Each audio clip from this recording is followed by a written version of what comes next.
Hello everyone! Ayan, nagluto si Tita Wena ng napakasarap na gatang tulingan sa liempo. Ayan, look at this! At kung paano nga ba yan lutuin, halina kayo. Samahan niyo si Tita Wena at sabay-sabay nating saksihan kung paano i-prepare mula sa paglilinis, pag-prepare ng ingredients at pagluto niyan. Let's go! Sarap niyan guys, promise. Let's cook! Hello everyone! Ayan, at meron tayong sariwang-sariwang tulingan. Ayan, nalinis ko na nga yan at na-air dry ko na rin. Ayan, so nakita nyo, sariwang-sariwa yan guys. And now, one by one ay lalagyan natin dito sa hiwa ng durog na paminta. At pagkalagay natin ng durog na paminta, susundan natin ng ginisa mix. Uy, napadami. Ayan. Dahil napadami yung lagay ko na ginisa mix, ay I have to be careful dahil ito na rin ang kukunin ko para dito sa kabila. Ayan. So, para tayo ay magkaroon ng space, ilalagay ko muna yan dyan. Ayan. At one by one ay lalaparin natin yan ng ganyan. Huwag nyo na lang pansinin yung kamay ko dahil kamayan ng masipag. Ayan. So baka itanong nyo bakit hindi ako gumagamit ng chopping board sa paglalapad para mabawasan yung aking hugasan. Pwede na yan. Nakita nyo, nalapad na natin. And now, ipi-place na natin yan dito sa ating kawali. And then, next, we just do the same procedure.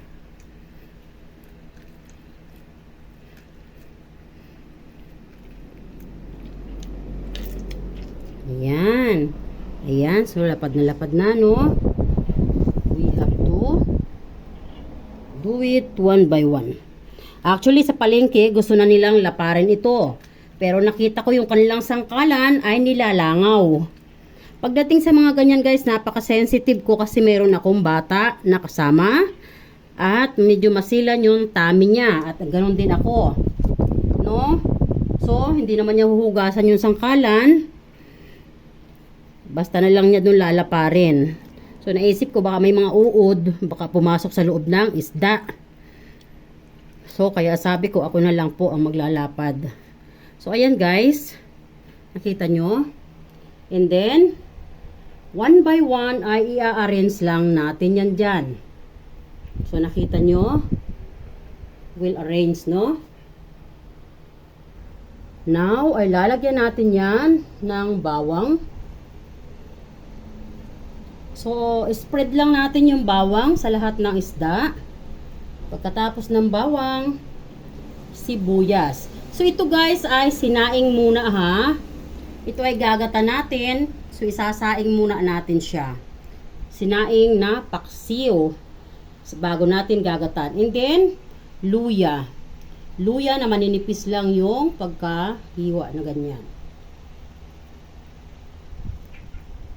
Ito guys ay ingredients lang natin sa pagpapaksiw. Iba yung ingredients natin sa paggagata.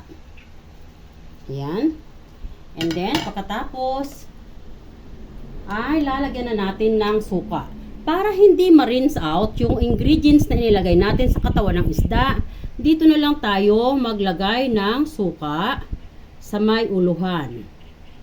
Ayan. And then, sa may buntutan. Ayan. At yan nga ay tama na, nasuka na yan. Hindi na natin yan guys tutubigan. Yan ay maluluto na ng pusa dyan. At dadagdagan natin ng kunti yung paminta. Ayan. So, Lulutuin natin yan sa very low heat. Tatakpan natin para makonsib yung heat, no? And then, pag naluto na yan, saka tayo gagawa ng panibagong ingredients, panibagong procedure sa paggagata. It's paksiw now. And, jaran! Ayan. At ang ating nga pong pinapaksiw na tulingan ay almost done na yan. So, ayan. Hindi na po natin yan kukubera, no? Tinanggal na natin yung cover para maiga. And yes, pag ako po ay nagpapaksiw na panggata na tulingan, gusto ko ay igang-iga para magkaroon ng yung dryness and frying texture sa ilalim, no? At dahil nagko-contribute po yun ng sarap. Ayan. So, kita nyo, bango. So, dyan lang po kayo para makita nyo yung continuation hanggang sa bagong procedure ng ating paggagata at ang mga ingredients na ilalagay natin dito. Look at that. Yummy.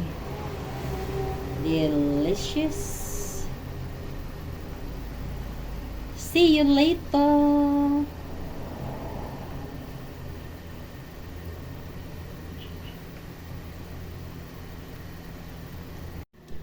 At ayan nga po, habang tayo nagluluto, nagpapaksiw ng ating tulingan.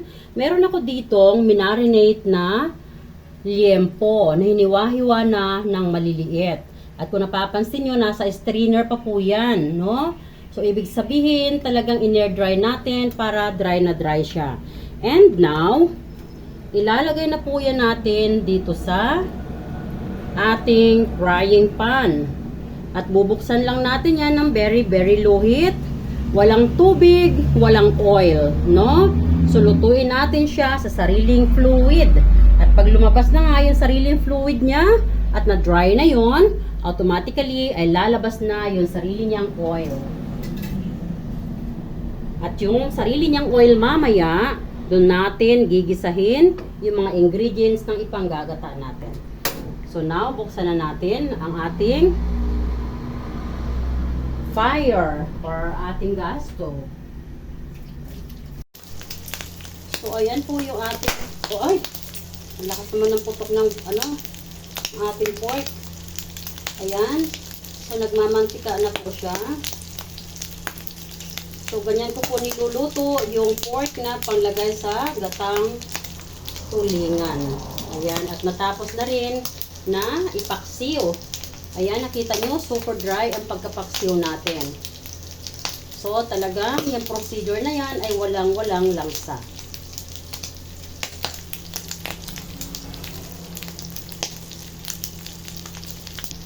So, ayan guys, yung pagkaprito na yan ay tama na yan. At maya-maya gagawa na tayo ng ingredients para naman ipang-gisa sa ating gatang tulingan with liempo chop. And liempo slice pala, hindi pala chop yun. Balik tayo ulit kay liempo. Ayan. Sakay na natin yung apoy niya. Ayan.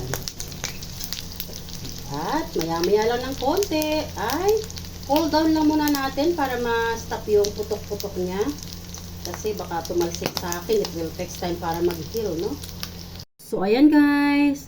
Ayan, naluto na yung ating paksiw na tulingan. At i-remove natin sila one by one. Ta-transfer natin sa plate.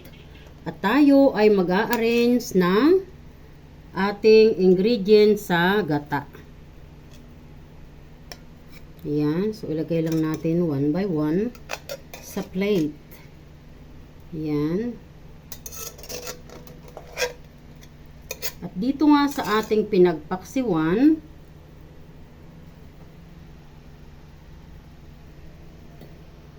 ay dito tayo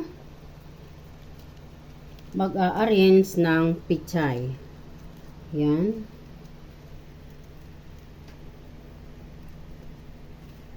So, piliin natin yung mga malalaking dahon. bago natin ilagay yung mga maliliit na dahon para a little bit organized. Yan. Pag wala nang malaki, then yung mga maliliit saka natin gamitin.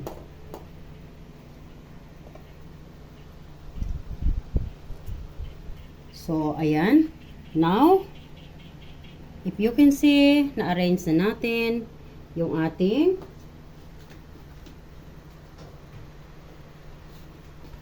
pichay. And then, yung ating pinrito na baboy.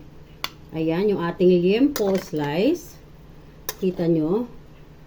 Ayan. Hahatiin natin to. Yung kalahati ay ilalagay natin dito sa ilalim. At yung kalahati naman ay mamaya sa ibabaw.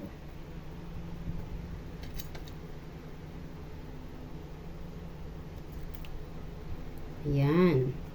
So, nailagay na natin yung ating liempo.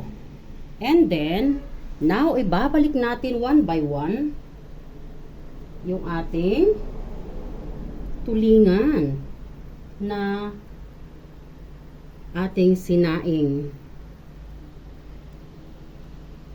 Ayan. We'll organize dapat. So, ayan guys. So, nakita nyo?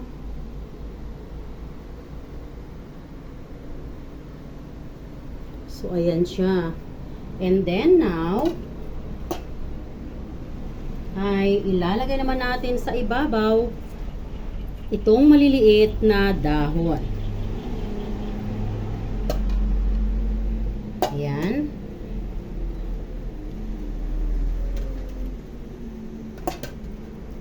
And then, maglalagay din tayo ng sili.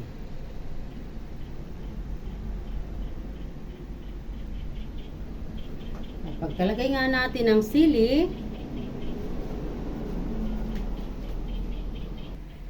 maglalagay tayo ulit ng durog na paminta. So, ito po ay no measurement ha. Estimated na lang kung gaano karami yung quantity na inyong ilalagay. So, depende po yon sa quantity ng inyong niluluto. And then, ito po ay ginisa mix. Huwag na lang pong masyadong marami. Remember, tayo po ay naglagay na kanina. But since mag-a-add tayo ngayon ng gulay at yung gata, so kailangan nating maglagay ng panibagong ingredients. And then, maglalagay po tayo ng pinch of sugar. Ipalibot na lang natin. Ito po ay to balance the taste ha. Ayan. And then, maglalagay po tayo ulit ng about 1 tablespoon ng vinegar at itutulo na lang po natin sa palibot. Basta assuming na 1 tablespoon yung mailalagay nyong vinegar. Huwag na masyadong marami yung vinegar kasi kanina may vinegar na tayo, no? So remember, ito na po yung ating itinira na slice liempo. So, ilalagay na natin yan dyan. Ayan. At isasama rin natin yung oil. Pampadagdag po yan ng sarap. At kung kaya nga nating tanggalin yung mga tutong-tutong na yan, ay tanggalin po natin at isama po natin sa pagluluto. Lagyan din natin sa mga gilid-gilid para ma-absorb. Ayan.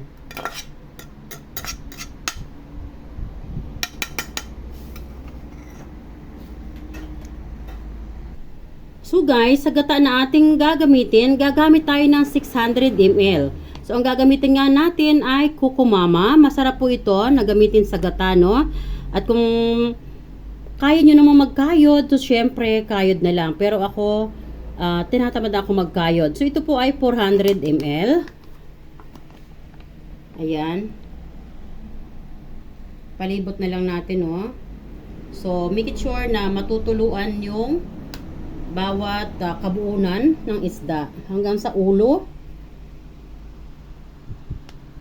Masarap kasi yung ulo na na-absorb ng gata. At talaga namang masarap yung ulo.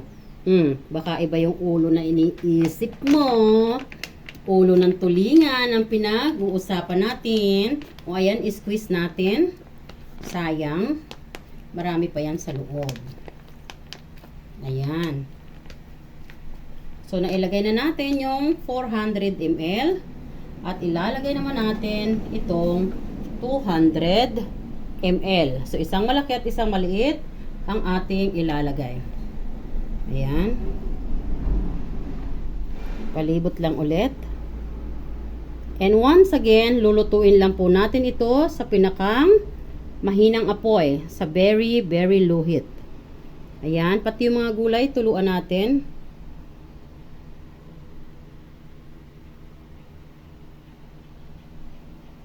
Ayan.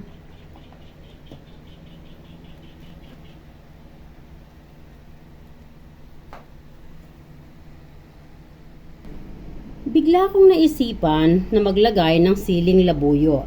Dahil iba nga yung sarap ng siling labuyo sa sili na green. At ilagay na lang natin yan dyan sa ibabaw. So, ayan na yung hitsura ng ating lulutuin na gatang tulingan. O, diba? Ayan. So, halika na. At isa lang na natin yan. Tatakpan natin siya para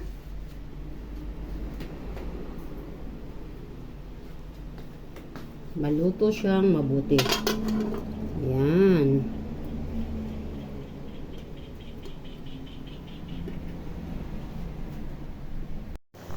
Ayan guys. Kumukulo na yung ating gatang tulingan.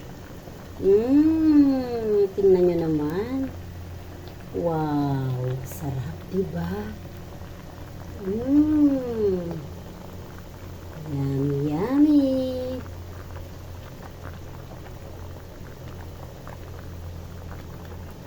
Look at that.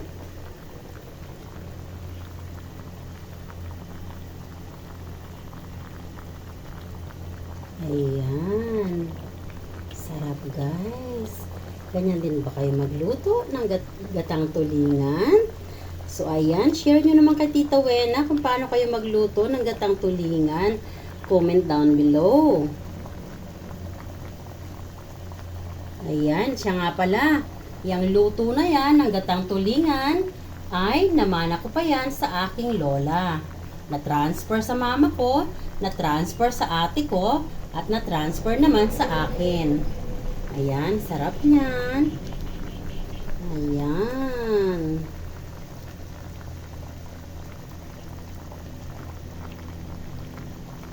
Yummy.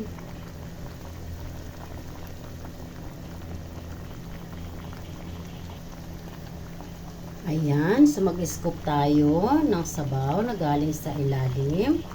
At ibuhos natin dito sa ibabaw. Tingnan nyo kayo yung sabaw, oh. Oh, diba? Actually, pwede na sana yan. Pero konti pa.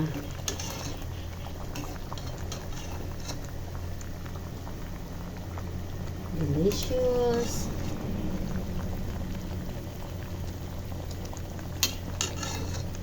Ayan. Save natin ang gata yung ulo para pwede mo ngat-ngatin yung ulo niya. Ang mama at papa ko, favorite nila yung ulo guys.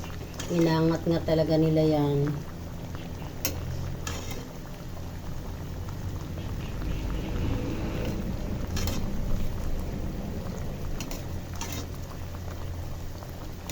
Bango guys, promise. Wow, look at that.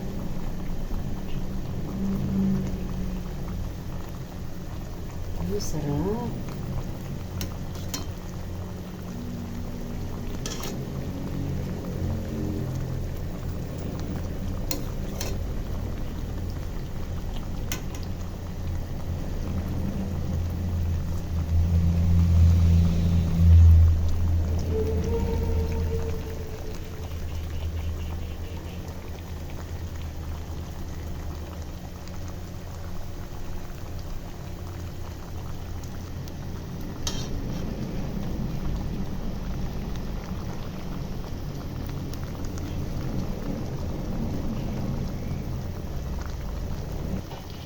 So, ayan guys, tama na yan. Para hindi maigahan ng sabaw. At meron tayong kunting sabaw na panglagay sa ating kanin. Patay na natin ang apoy. Tcharan! Ayan.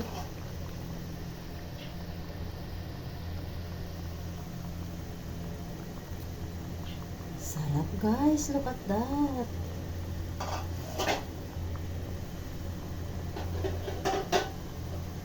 Wow.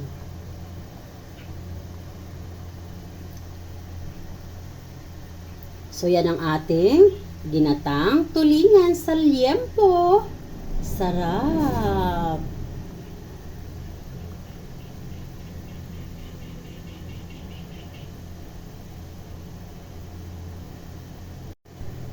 Ayan mga best.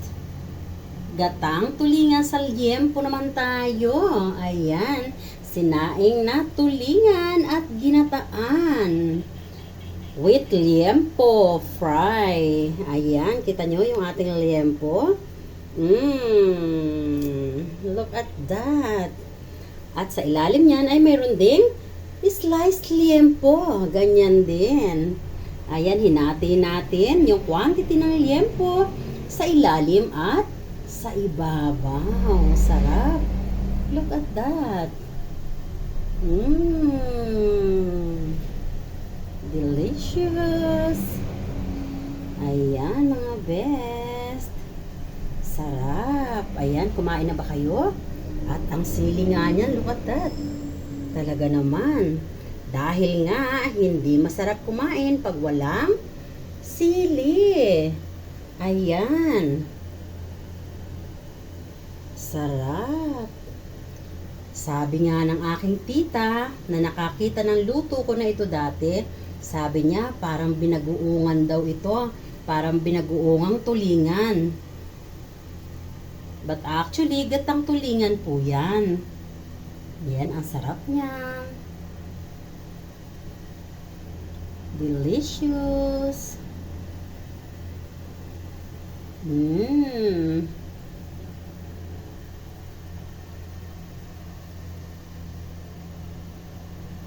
Napaka-blurry ng aking camera.